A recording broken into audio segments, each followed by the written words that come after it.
Fala, gente, tudo bem? Você está aqui no nosso canal, prestes a ouvir uma mensagem que eu preguei na nossa igreja, na Igreja Amor em Movimento.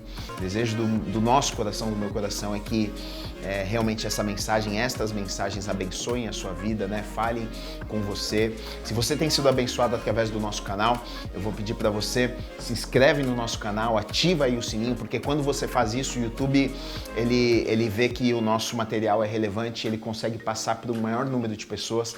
E esse é o nosso desejo, né? Que mais pessoas assistam, mais pessoas sejam abençoadas, tá bom? Que a palavra de hoje fale com você, alcance o seu coração e abençoe sua vida em nome de Jesus.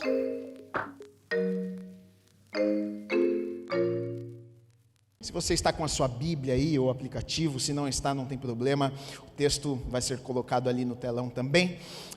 Eu vou ler com vocês uma passagem que está lá no livro do profeta Ezequiel. Eu vou ler o capítulo 37, do primeiro versículo até o 14º, de 1 a 14. Uma passagem conhecida, que diz assim: Veio sobre mim a mão do Senhor. Ele me levou pelo Espírito do Senhor e me deixou no meio de um vale que estava cheio de ossos, e me fez andar ao redor deles. Eram muito numerosos na superfície do vale e estavam sequíssimos.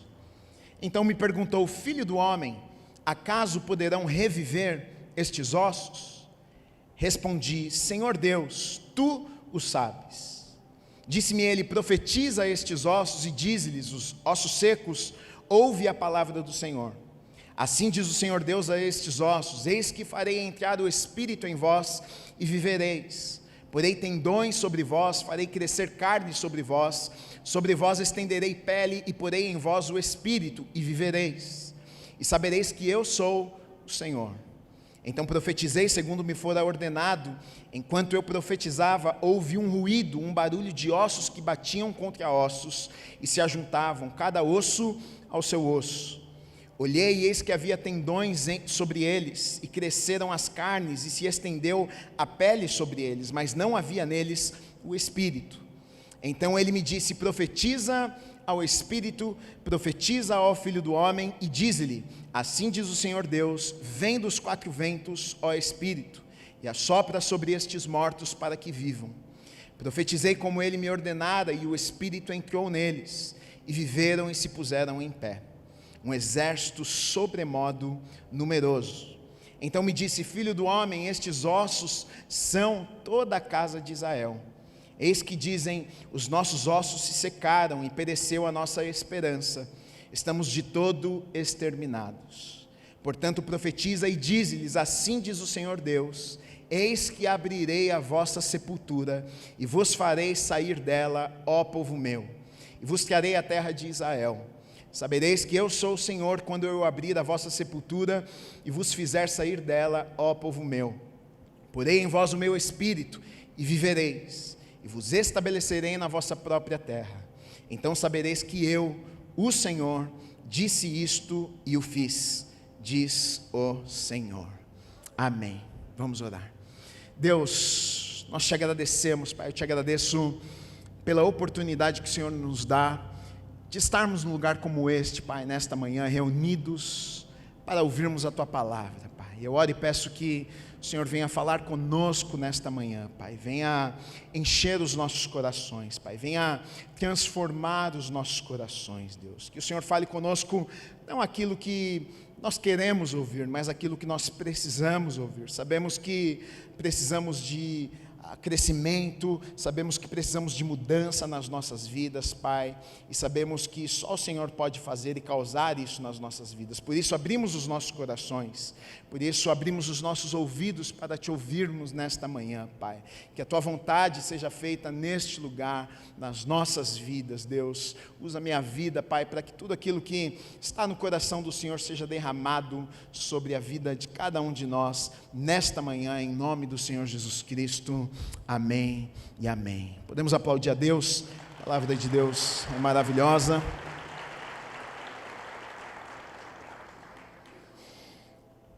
Ezequiel foi um profeta, um homem levantado, chamado por Deus, para profetizar, para levar uma mensagem a um povo em um tempo muito difícil, em um tempo no qual o povo estava sofrendo muito, o povo estava vivendo longe das promessas de Deus, o povo estava vivendo algo que Deus não tinha preparado para a vida deles, e eles estavam vivendo tudo isso por conta da desobediência, por conta do pecado.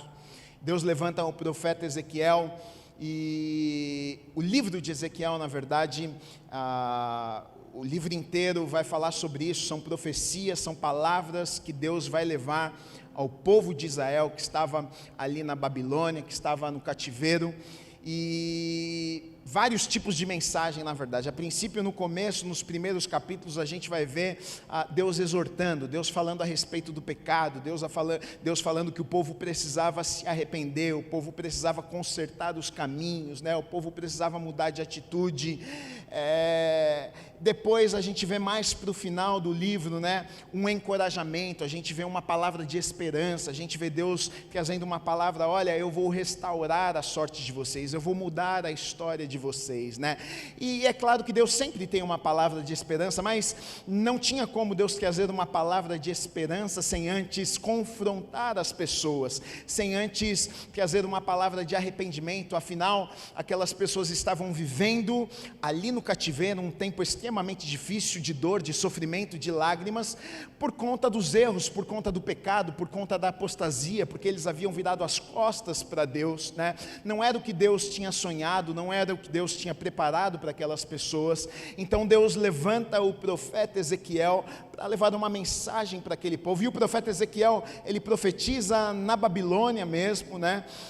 Levando uma mensagem para aquelas pessoas, primeiro de arrependimento: olha, vocês precisam mudar, vocês precisam se arrepender, né? O que nos trouxe até este lugar aqui, o que roubou de nós, na verdade, as promessas, o melhor de Deus, foi os nossos próprios erros, foi o nosso pecado, foi porque nós abandonamos os caminhos do Senhor, né?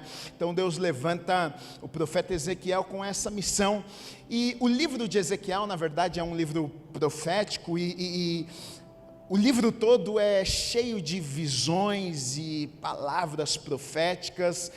Já, na verdade, no comecinho, quando Deus fala com Ezequiel, quando Deus o comissiona e manda ele ir levar uma mensagem para o povo, Ezequiel já tem uma visão maravilhosa, poderosa. Ele vê o trono de Deus, ele vê rodas pegando fogo, ele vê anjo, ele vê um monte de coisa. Deus fala com ele, fala: vai lá, leva uma mensagem, né? E o livro de Ezequiel inteiro, na verdade, você vai ver que Ezequiel, em muitos momentos, Deus dá a ele visões, Deus fala com ele através de visões, né, para que ele levasse uma mensagem para aquelas pessoas e para aquele povo, né?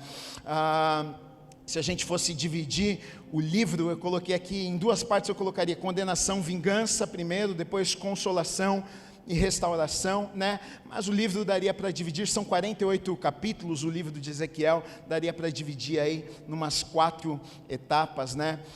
Primeiro fala de destruição, do pecado, depois vai falar sobre a retribuição para as nações vizinhas.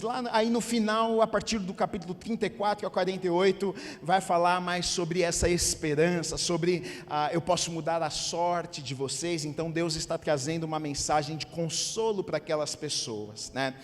Só para que a gente consiga entender um pouquinho, porque o texto que eu li aqui para vocês, Ezequiel capítulo 37, o Vale dos Ossos Secos, é um texto conhecido, né? A gente, provavelmente quem é de igreja já ouviu alguma mensagem, ou já leu essa passagem aqui, e a gente é familiarizado com essa passagem, mas para que a gente consiga compreender o que está acontecendo aqui, é bom nós entendermos o contexto, né? Porque essa passagem fala de morte.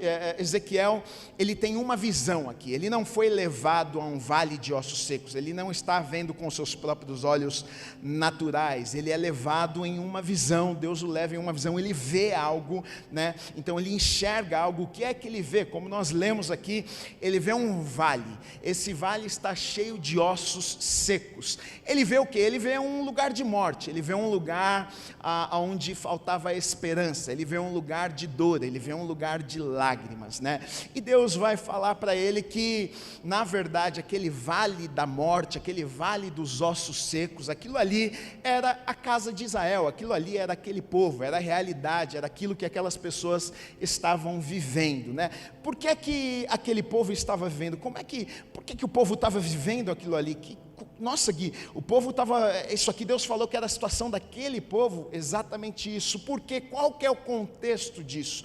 O que estava acontecendo com aquele povo? Como eu falei antes, aquele povo, na verdade, quando isso acontece, quando Ezequiel tem essa visão aqui, ele está lá na Babilônia, ele está lá no cativeiro. Ele está lá vivendo longe daquilo que Deus, longe da terra prometida, longe de Jerusalém, longe do templo do Senhor, longe da cultura, longe da sua língua, longe de tudo aquilo que Deus havia preparado. Eles estão na Babilônia, eles foram levados para o cativeiro, né? E por que é que isso acontece? Nós sabemos que o povo de Deus foi levado para a Babilônia em 3 viagens, né? Isso é contado em muitos lugares na Bíblia. O povo foi levado em 3 viagens. Primeira viagem lá, Nabucodonosor banda o exército, e uma parte é levada, príncipes, as pessoas mais inteligentes. Daniel é levado também lá para a Babilônia. Uma segunda viagem acontece, terceira viagem acontece, e o povo de Israel, o povo de Deus, o povo da promessa, é levado cativo para a Babilônia. Jerusalém é destruída, o exército inimigo vem, destrói Jerusalém, destrói o templo, taca fogo no templo, na casa de Deus. E o templo naquele tempo, para aquelas pessoas, era o lugar da habitação de Deus, era onde a glória de Deus vinha, era onde Deus se manifestava. Então agora aquelas pessoas já não tinham mais a sua cidade, a cidade estava destruída, o templo havia sido, o templo que Salomão havia construído, agora está queimado. Eles foram levados cativos para a Babilônia, e é nesse contexto aqui, na verdade, que Deus levanta o profeta Ezequiel para levar mensagens àquelas pessoas. Então o contexto é o seguinte: eles estão cativos num lugar onde faltava esperança, um lugar onde não tinha alegria. Eles estão pensando: puxa, chegou o fim, agora por causa dos nossos erros, por causa das nossas falhas, nós estamos aqui na Babilônia, nós perdemos o melhor de Deus para as nossas vidas, esse aqui vai ser o nosso fim, nós vamos talvez morrer aqui, nós vamos ficar por aqui, não vão nos permitir sair, voltar para a terra prometida.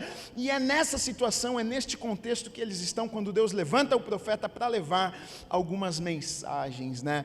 Agora, é muito interessante, porque nos primeiros capítulos de Ezequiel, Deus, através de visões, vai mostrando e falando com Ezequiel, para que Ezequiel mostrasse ao povo o porquê é que eles foram levados para a Babilônia, o porquê é que o povo estava cativo, porquê que eles tinham perdido o melhor de Deus, porquê é que eles estavam vivendo destruição e sem esperança.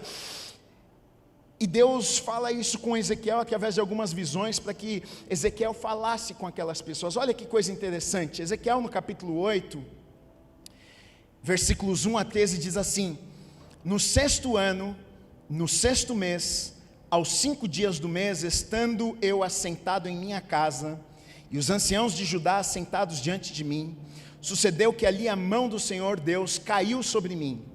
Olhei, e eis uma figura como de fogo, desde os seus lombos e daí para baixo era fogo, e dos seus lombos para cima como resplendor de metal brilhante. Versículo 3 diz assim: estendeu ela dali uma semelhança de mão, e me tomou pelos cachos da cabeça. O Espírito me levantou entre a terra e o céu, e me levou a Jerusalém em visões de Deus. Então olha só o que o texto está dizendo aqui. Deus pega Ezequiel, ele está lá na Babilônia, e em sonho, em visão, Deus o leva ele até Jerusalém, para ele ver alguma coisa lá em Jerusalém. E aí diz o seguinte: até a entrada da porta do pátio de dentro, que olha para o norte, onde estava colocada a imagem dos ciúmes, que provoca o ciúme de Deus. E aí olha o que diz o versículo 4: eis que a glória de Deus de Israel estava ali, como a glória que eu vira no vale. Ele me disse: filho do homem, levanta agora os olhos para o norte. Levantei os olhos para lá, e eis que do lado do norte, à porta do altar, estava esta imagem dos ciúmes à entrada. Disse-me ainda: filho do homem, vês o que eles estão fazendo? As grandes abominações que a casa de Israel faz aqui, para que me afaste do meu santuário, pois verás ainda maiores abominações. Ele me levou à porta do átrio, olhei, e eis que havia um buraco na parede. Então me disse: filho do homem, cava naquela parede. Cavei na parede, e eis que havia uma porta. Disse-me: entre e vê as terríveis abominações que eles fazem aqui. Entrei e vi, e eis toda forma de répteis e animais abomináveis, e de todos os ídolos da casa de Israel, pintados na parede em todo o redor. 70 homens dos anciãos da casa de Israel, com Jazanias, filho de Safã, que se achava no meio deles, estavam em pé diante das pinturas, tendo cada um na mão o seu incensário, e subia o aroma da nuvem do incenso. Olha o que diz o versículo 12 e 13. Então me disse: viste, filho do homem, o que os anciãos da casa de Israel fazem nas trevas, cada um nas suas câmeras pintadas de imagens? Pois dizem: o Senhor não nos vê, o Senhor abandonou a terra. Disse-me ainda: tomarás a ver maiores abominações que eles estão fazendo. Olha só o que está acontecendo aqui. Deus vem, Ezequiel está na Babilônia, e Deus pega Ezequiel em visão, leva Ezequiel até Jerusalém, e permite que Ezequiel comece a ver algumas coisas. O que é que Ezequiel está vendo? Primeiro, ele vê a glória de Deus ali no templo, mas aí Deus começa a mostrar a Ezequiel algumas coisas. O que é que Deus começa a mostrar a Ezequiel? Deus começa a mostrar o pecado do povo, Deus começa a mostrar as abominações, Deus começa a mostrar os erros do povo, que na verdade eram colocados por debaixo dos tapetes, e as pessoas achavam que Deus não vinha. É o que o texto disse: olha, porque eles achavam que Deus não estava vendo, mas Deus estava vendo todas as coisas. E o profeta está em visão, vendo aquilo ali, e Deus está falando sobre sua glória que está no templo, ele está falando sobre o pecado do povo, está falando sobre o erro, sobre a apostasia, sobre as pessoas errando e pecando e virando as costas para Deus.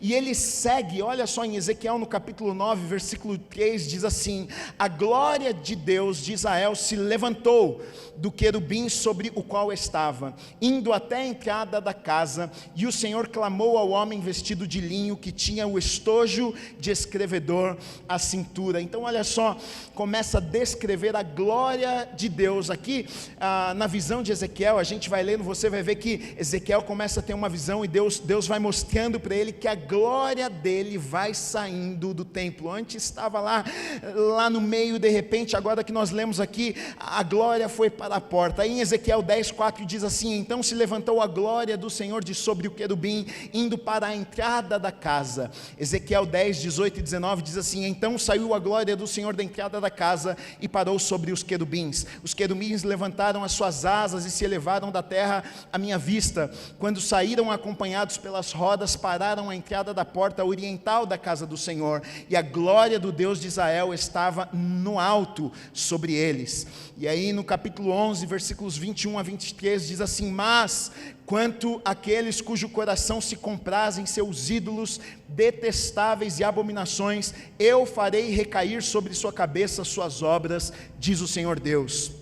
Então os querubins elevaram as suas asas, e as rodas os acompanhavam, e a glória do Deus de Israel estava no alto sobre eles. A glória do Senhor subiu no meio da cidade e se pôs sobre o monte que estava ao oriente da cidade. Olha só a visão que Deus dá a Ezequiel. Ezequiel, a glória estava na casa, a glória estava no templo. Deus começa a mostrar para Ezequiel o pecado, as coisas que estavam sendo colocadas debaixo do tapete. Ezequiel, perceba que a glória estava lá, daqui a pouco a glória foi sendo tirada, a glória já não estava mais no centro do templo, a glória estava agora na porta. E aí Deus fala por causa das abominações, porque as pessoas não mudaram, porque as pessoas não se arrependeram. E aí ele vai mostrando para Ezequiel, e a glória agora estava sobre o templo, estava acima, e de repente a glória foi tirada dali, foi levada daquele lugar, e já estava do outro lado no monte.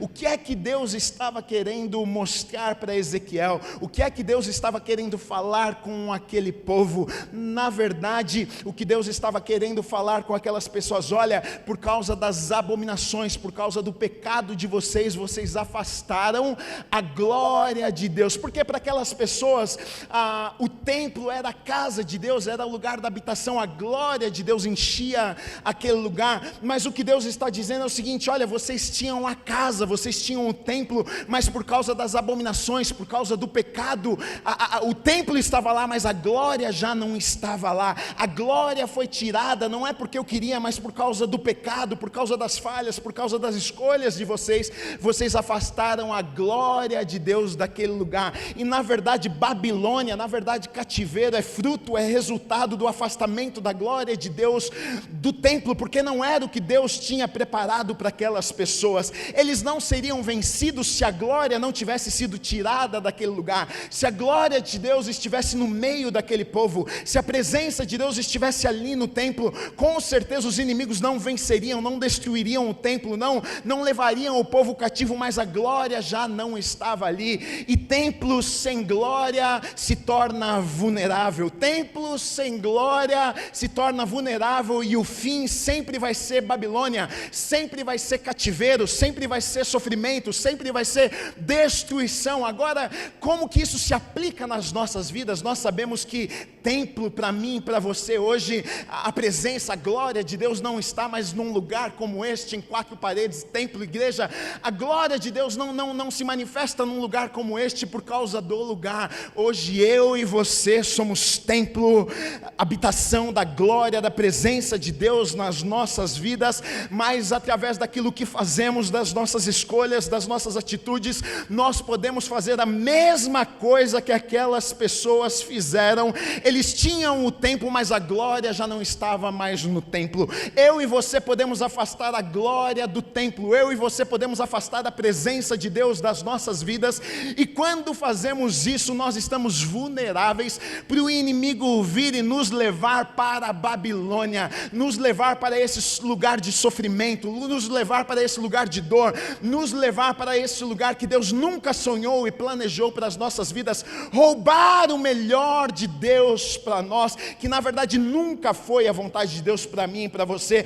O desejo, o sonho de Deus para aquele povo era Jerusalém, era a terra prometida, era um templo, era um lugar, mas por causa do pecado, por causa da abominação, aquele povo ficou vulnerável e foi levado para a Babilônia, porque o templo já não tinha mais a glória e a presença. Templo sem presença e sem glória se torna vulnerável. Assim é na minha vida e na sua vida também. Assim é nas nossas vidas. Deus, em visões, mostra a Ezequiel o porquê que o povo estava vivendo o que estava vivendo. Ezequiel, o povo está na Babilônia, não é porque eu não gosto de vocês. O povo está sofrendo, não é porque eu não gosto de vocês. O povo está chorando, o povo está sem esperança, não é porque eu não sou um bom Deus. Não.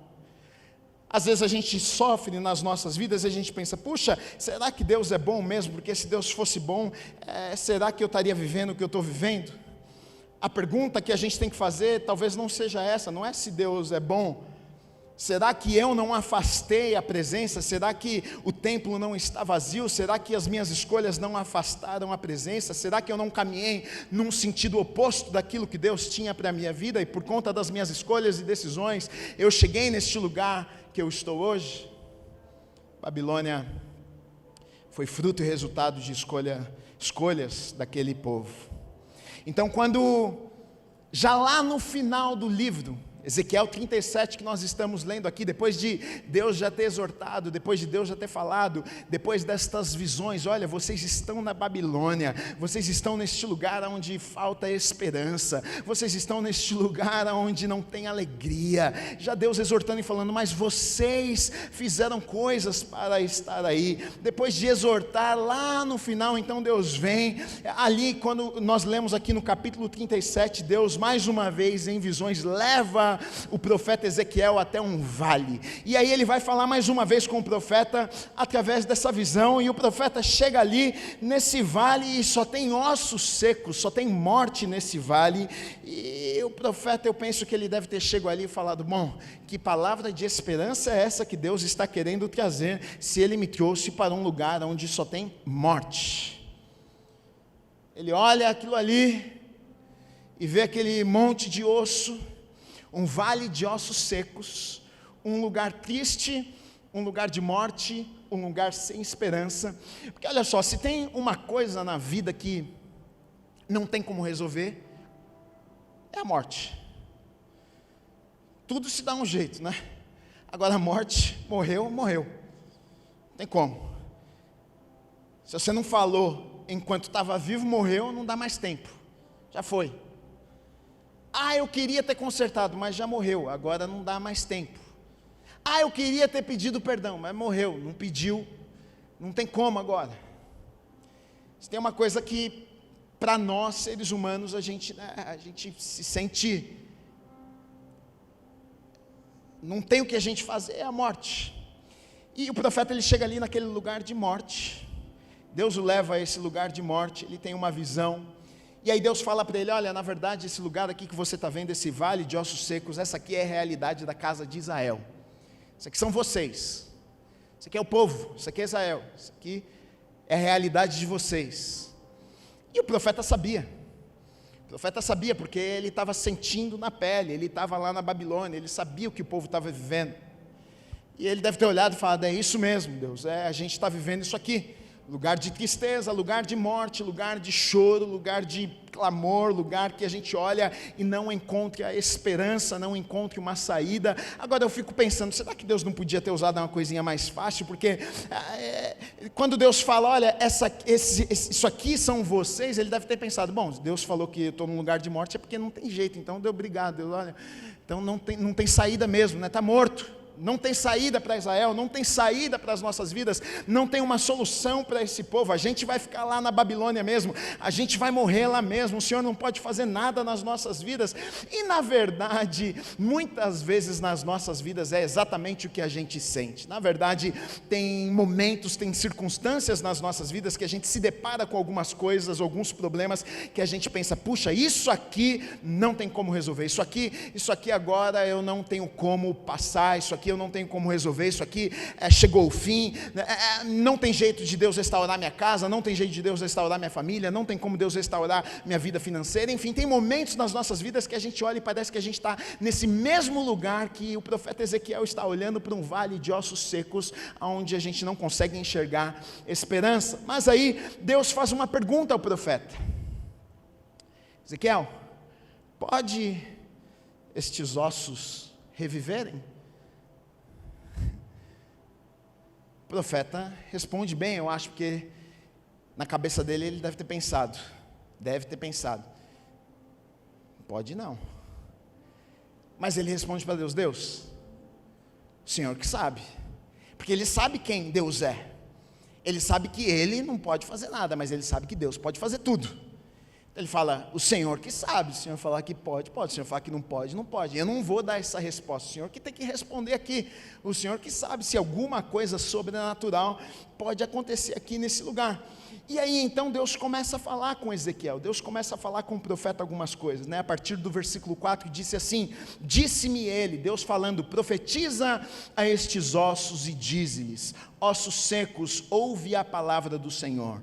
Assim diz o Senhor Deus a estes ossos: eis que farei entrar o Espírito em vós e vivereis, porém tendões sobre vós, farei crescer carne sobre vós estenderei pele, e porei em vós o Espírito e vivereis, e sabereis que eu sou o Senhor.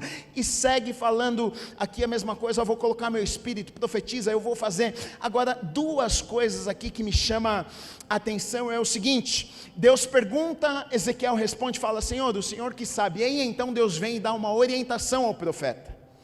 Deus vem e fala algo ao profeta. Deus diz o seguinte: olha, Ezequiel, então, agora você vai fazer o seguinte: você vai profetizar, você vai liberar a palavra, você vai falar algo.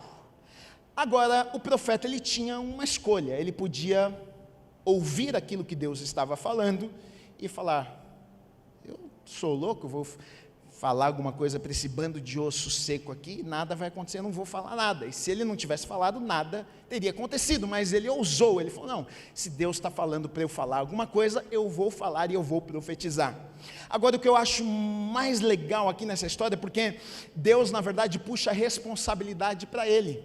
Ele fala para o profeta: olha, Ezequiel, profetiza, fala algo, só que aí ele vai dizer o seguinte: eu vou. Ele diz o seguinte: olha, eu porei tendões sobre vós, farei crescer carne sobre vós, estenderei pele, porei em vós o espírito e vivereis. Então Deus fala para o profeta o seguinte: olha, vai lá e profetiza, fale, libere a palavra, faça aquilo que você pode fazer. Será que o profeta Ezequiel poderia realmente trazer vida àqueles ossos secos? Será que o profeta realmente poderia fazer crescer músculo, pele, tendões e dar vida àqueles ossos? Certamente não. Deus não pediu a ele algo que ele não podia fazer. Deus pede algo a ele que ele podia fazer, que estava ao alcance dele. Ele fala: olha, libere uma palavra, isso você pode fazer, profetiza, isso você pode fazer. Aquilo que você não pode fazer, fica tranquilo, porque eu vou fazer. Então olha só, aqui a gente entende e vê uma parceria entre o homem e Deus. Deus dizendo: olha, faça algo, libere uma palavra, faça a sua parte, porque aí eu vou vir e eu vou fazer o sobrenatural. Aquilo que você não pode fazer, eu vou vir e eu vou realizar, eu vou vir e eu vou fazer. Ezequiel, eu sei que você não pode fazer sair daí vidas, eu sei que você não pode colocar tendão, eu sei que isso não é com você, é comigo, mas o que você pode fazer, faça, libere uma palavra, faça, dê um passo. Queridos, muitas vezes nas nossas vidas, sabe qual que é o grande problema? A gente acha que Deus tem que fazer tudo por nós, a gente fica sentado esperando, achando que Deus vai fazer tudo, todas as coisas por mim e por você, e na verdade não. A nossa caminhada com Deus é uma grande parceria entre nós e Deus. A gente faz aquilo que nós podemos fazer, a gente trabalha, a gente faz aquilo que está ao nosso alcance, a gente dá passos de fé, a gente declara a palavra. Agora tem situações, tem coisas que a gente não consegue fazer, que está fora do nosso alcance. Tem milagres nas nossas vidas que não tem como. Gui, eu preciso de um milagre, eu sei. Gui, não tem como, o meu casamento foi por água abaixo, eu sei. Talvez pela sua própria força, não tem nada que você possa. Às vezes flores não vai resolver o teu problema, às vezes um presente não vai resolver o teu problema. Você já fez isso, você deu flores, você deu um presente, você fez tudo o que você poderia fazer, e está certo, eu e você temos que fazer tudo o que nós podemos fazer, mas o que a gente conta, sabe o que é? É com o sobrenatural de Deus nas nossas vidas.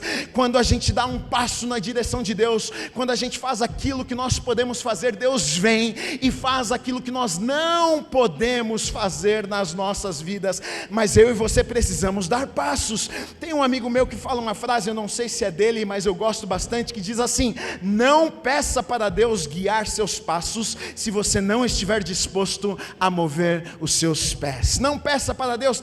Muitas vezes a gente fica: Deus, faz isso, faz aquilo, faz isso, faz aquilo, mas nós não estamos dispostos a fazer nada, a dar passo nenhum, e Deus está esperando eu e você fazermos alguma coisa.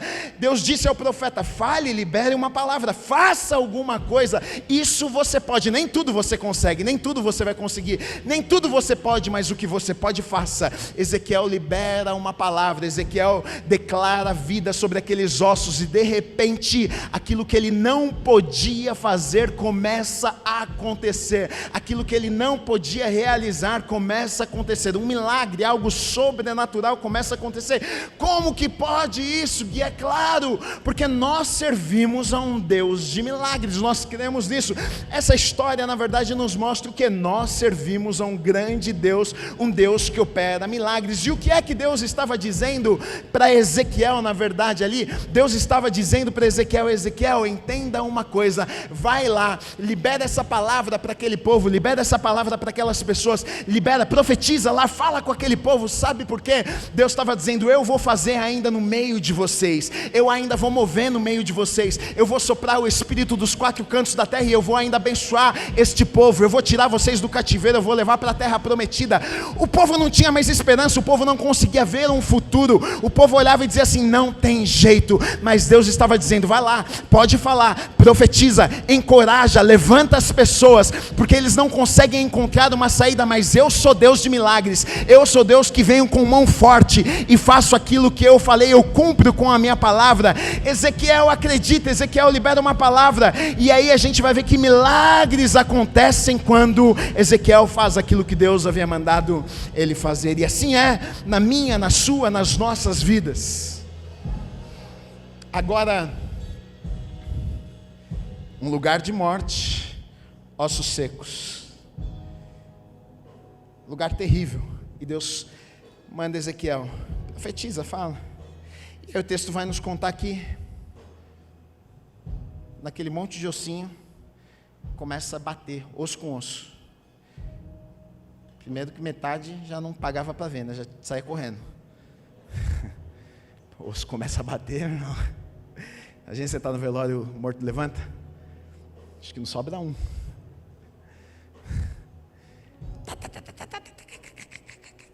E começa a crescer nervo, músculo, e formar, de tal forma que o texto vai nos dizer que se levanta ali um grande exército. Olha só, do vale de ossos secos, onde não havia vida, esperança, Deus levanta um exército poderoso. Deus estava dizendo para Ezequiel: Ezequiel, pode levar essa mensagem, porque esta aqui hoje é a casa de Israel, essa é a realidade de vocês hoje. Vocês estão lá no cativeiro, vocês estão vivendo Babilônia, vocês estão vivendo dias terríveis e tristes, mas do vale de ossos secos eu vou levantar um grande exército, eu vou fazer algo extraordinário no meio deste povo. E ele fala, para que todos saibam que eu sou Deus, eu sou o Deus de Israel. Palavras como essa, querido, eu não sei você, mas isso me encoraja, sabe? Porque na vida às vezes a gente passa por alguns momentos difíceis, mas uma palavra como essa vem para me confrontar e me levantar e me dizer: não tem lugar difícil, não tem lugar de choro, não tem lugar de tristeza que Deus não consiga me arrancar de lá. Não tem Babilônia que seja difícil demais para o meu Deus ir lá e me tirar com a sua mão forte e me levar para o lugar que Ele tem preparado para a minha vida. Não tem crise no mundo que consiga me abalar e me vencer, porque eu sirvo ao Deus dos deuses, eu sirvo ao único Rei, eu sirvo ao Senhor dos senhores. Ele é poderoso, Ele é um Deus de milagres. É como, olha só, essa música aqui, até coloquei aqui como nós cantamos. Olha, esse é o nosso Deus, Ele faz do choro uma dança, Ele traz cinza a beleza, da vergonha Ele traz glória. Só Ele pode fazer um jardim no sepulcro, faz dos ossos, essa passagem aqui, ó, faz dos ossos soldados, faz dos mares estradas. Só Ele pode fazer. Este é o Deus que nós servimos. Ele nos arranca do lugar de morte e nos faz um grande exército. Então não se esqueça disso. 4 pontos, conclusão: Deus pode trazer vida aonde existe morte. O que eu posso fazer, eu faço. O que eu não posso, Deus faz por mim. O nosso Deus é um Deus de milagres. Não tem nada que seja difícil demais para o nosso Deus. Ah, mas Gui, se você soubesse, não existe nada que seja difícil demais para o nosso Deus fazer e realizar nas nossas vidas. Para um exército poderoso ser levantado, é necessário 2 coisas. 2 coisas foram necessárias ali no vale de ossos secos: palavra e Espírito Santo. Palavra e Espírito Santo. Libera a palavra, Ezequiel. E ele liberou a palavra. Os ossos começaram a bater, carne começou a ser criada, mas não tinha vida ainda, não tinha vida. Deus disse: profetiza, eu vou soprar o Espírito para que haja vida. E o Espírito entrou naqueles corpos ali. Então houve vida e um grande exército foi levantado. Que Deus levante neste lugar um exército poderoso. Nós precisamos de palavra e do Espírito Santo de Deus. A palavra é o que vai nos orientar, guiar as nossas vidas. Espírito Santo de Deus, que enche os nossos corações todos os dias, é o que na verdade nos faz fortes, é que na verdade nos orienta todos os dias, nos livra de escolhas erradas, fala conosco todos os dias, nos dá sabedoria, todo dia, nos livra de conexões erradas, nos livra de sociedade errada, abre portas, fecha portas, fala conosco, coloca paz no nosso coração. Sem a palavra e sem o Espírito Santo de Deus, nós somos vencidos.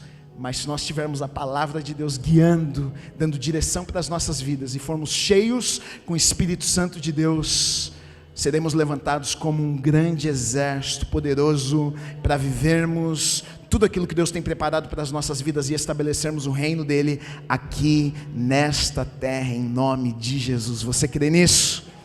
Amém.